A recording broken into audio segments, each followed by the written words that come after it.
Hey there, Coach Patrick, Endurance Nation, back with another micro episode where we answer your key questions to make sure that you're ready for your race day, or you can accomplish all the training that you need to accomplish to be ready for the big day itself, right? So today's question is about swimming. I've got the Ironman Lake Placid background up here behind me.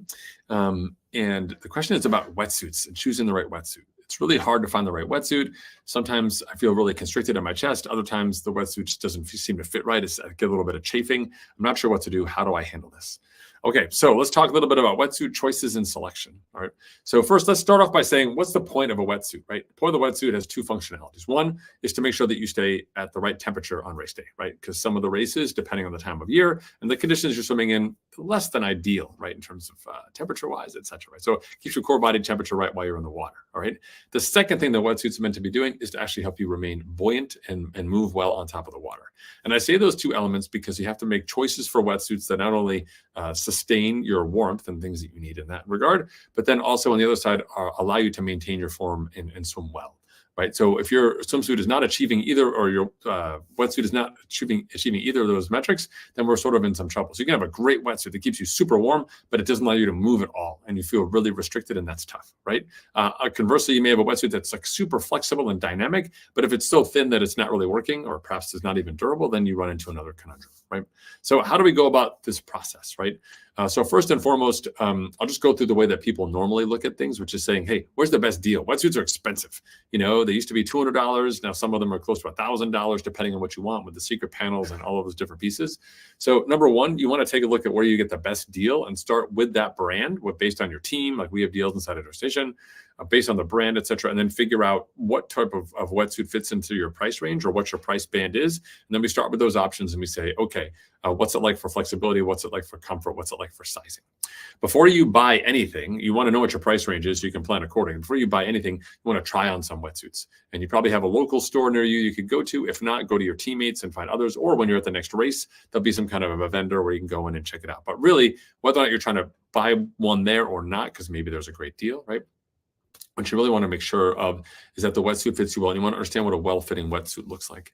Okay, so what you're going to be doing is basically, trying on the wetsuit. The key really when you're putting on your wetsuit, you want to get the legs and the bottom half of the wetsuit on really snug. Like it should be really sort of packed up there, nice and tight, because we want it to fit well over your quads, and it should be tapered, like between the calf and the ankle, somewhere in that range. Either way, it doesn't really matter as much. Your feet don't do very much, and they're not going to keep you very warm regardless. But what we're looking for is that hip sizing really matters. People focus a lot on their arms and their armpit, but really it starts with the hips. So really make sure, between the legs, their groin area, everything that's really snug and everything else, right? Then we're going to slip our arms in, et cetera, get it up over, and it should be pretty snug when you put it on.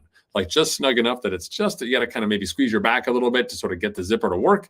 And you can zip it up or have a friend zip it up for you. And as you're doing that, you're working your arms. So you make sure that the second fit is here underneath your armpits. So you can get that wetsuit up underneath your armpits and it stays there. So basically it should be fitting well enough that it's snug against your torso, but that it's not popping away from your armpits as you move your arms around, right? We don't want to be sort of like a webbed foot, like a Labrador retriever. We want something that's kind of well fitting. It's going to come down just past your wrist here on either end. And you should be able to move. And when you put your hands out in front of you, directly ahead of you, when you move like that right hand forward, you're going to feel a pull in the back of the wetsuit because of the material working across your back and your torso. That's exactly what we want. Like this, the wetsuit actually helps you move more dynamically in the water because it's snug enough. So the question about feeling that inability to breathe and so on, for a lot of people, that's just a natural feeling when they're swimming in a wetsuit.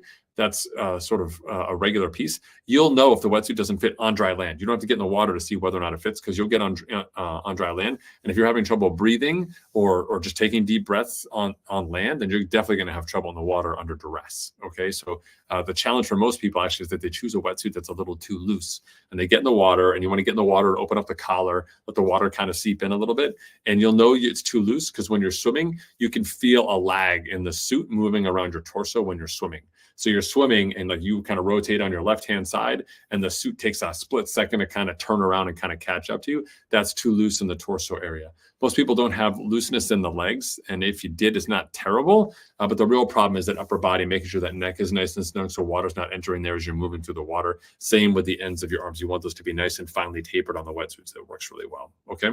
Last but not least, if you can try this at a race, then allows you to actually get in the water typically and do a demo and get a real good sense of what works for you and what doesn't. You can have a good conversation with the wetsuit rep about what it is, and also talk with some of your teammates, the ones who are good swimmers, because not because they're great swimmers because of a wetsuit or not, but that they have a good feel in the sense of the water and they understand what it's like to have a wetsuit that doesn't get in the way, and they can make a recommendation to you.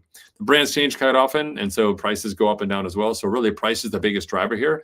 But if you can find a well-fitting wetsuit and you take good care of it, keep it turned inside out, dry it out after all the races, hang it up or fold it very, very gently in between seasons, your wetsuit should last for several years as long as you take care of it. And once you find a wetsuit you love, it's even more precious to you than a pair of sneakers because you never want it to go away. You never want it to change. Great wetsuits allow you to perform well. The last piece here on the chafing, because that comes up a lot. For a lot of us, chafing is just inevitable, particularly if you're in salt water, for example, or if your swim stroke changes because you're in tight quarters versus swimming on your own.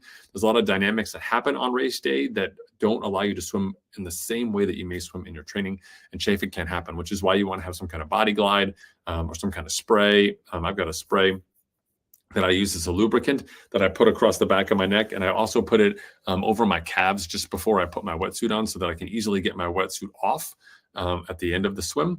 And also it protects my neck so I don't have any chafing. There's nothing worse than getting out there. It's not necessarily a function of the wetsuit itself unless it is too loose. But again, too loose doesn't just mean the neck and the chafing. Too loose also means that you'll feel that lag with the water between your body and your suit.